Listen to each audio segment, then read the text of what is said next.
Victoria, British Columbia at that time.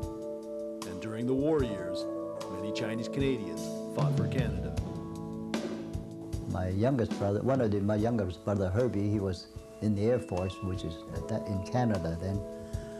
But my brother Ira went overseas to Southeast Asia, same with Roy in Borneo, and my brother Paul went to India. And there were the three that went overseas. Thank goodness the war finished up early or late in 45, and we were all home. And I can understand and feel how my mother would be praying every day that we would return safely, and also other boys. One of the Chan brothers who served in Borneo was Roy. He remembers his wartime experience. In early 1942, in February, me and a few other boys joined the Reserve Army and the Canadian Scottish Regiment right downtown in Victoria on Bay Street Army. So we stayed there until November. I got a call from the gunman, a draft call to report to the military. So I got 3 days to report, but instead of 3 days, I want to beat the draft by volunteers joining the active duty. Went to the Navy. They turned me down because they only accept Canadian of British descendant. So at least he thanked me for offering my service. Then I went to Bay Street Army. Well, there's no trouble at all. They just signed me in and asked me at that time I got a choice to what unit I want. I noticed the Chinese boy at Squimo in the artillery, so I said I joined Squimo.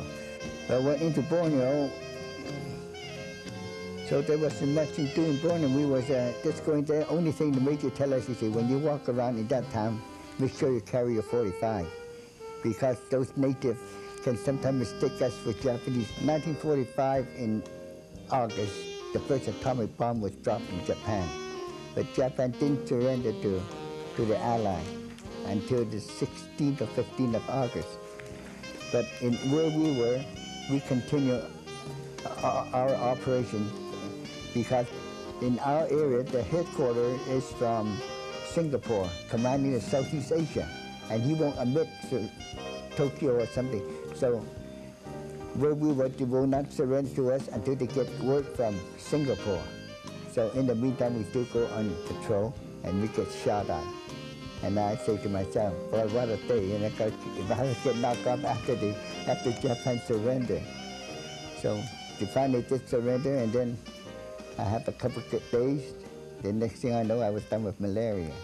During the Second World War, most of my brothers called up, and I was called up too, but I have a medical, I got a little touch on my arm, my left arm, and then the doctor said, give me 2 weeks to return to the army. So, and then my father wrote the government needs help at the restaurant. See, so they finally let me stay behind the restaurant. See, and then of course they got because we know that we had 4 brothers in the army, 3 were in the army, 1 in the Air Force. See, so the 4 in there. So let me stay and work at the restaurant. See.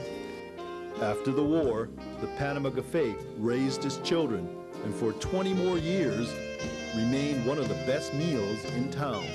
Then, things changed. 67?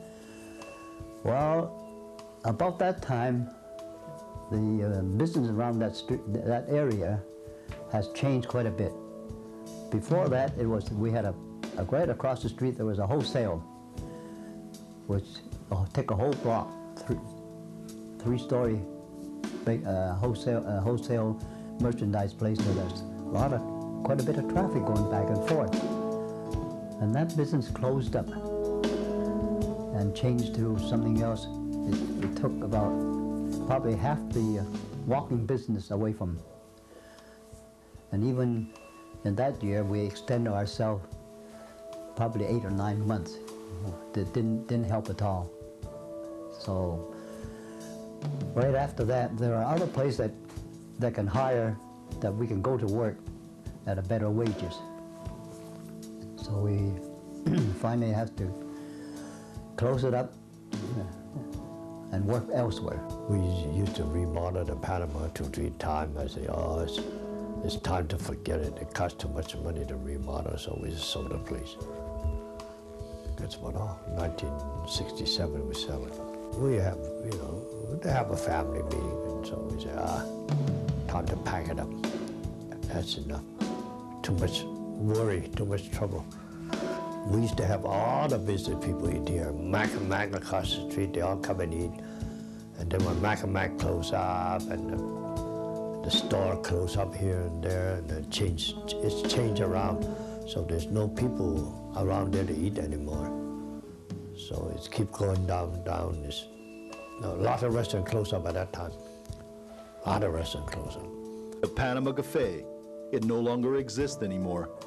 But for Chan Dun and Chan Kushi's 12 children and their children, this restaurant nourished the ambitions and hopes of 3 generations of a Chinese family in Victoria, British Columbia. This is what Canada is really all about.